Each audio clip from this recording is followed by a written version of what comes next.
detention and the basis for detention. So, what is the law and what is the crime that I committed?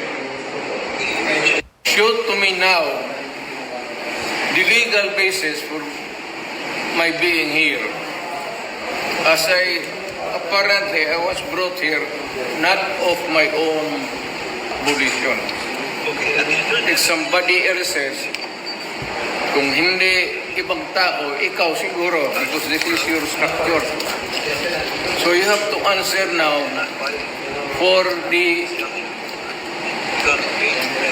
deprivation of liberty. YouTube General naman kayo. Alam naman na hindi man lang siya na-serve kung anong kaso pinacharge sa kanya ngayon. Hindi niya alam.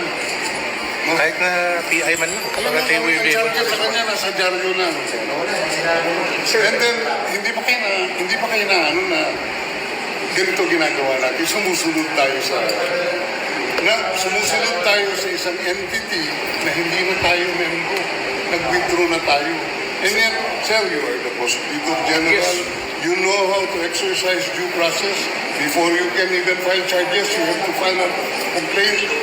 We have to file a counter affidavit.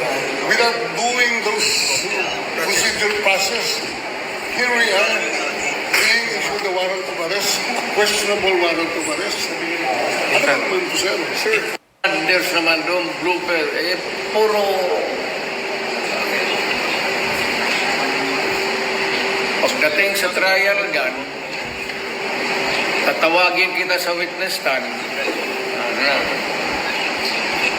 Sabihin ko, you're the person who arrested me. May I know the reason why? Have you read the documents? Or at least, have you read the case at that time when you made the arrest? So that you would be guided to what you should know.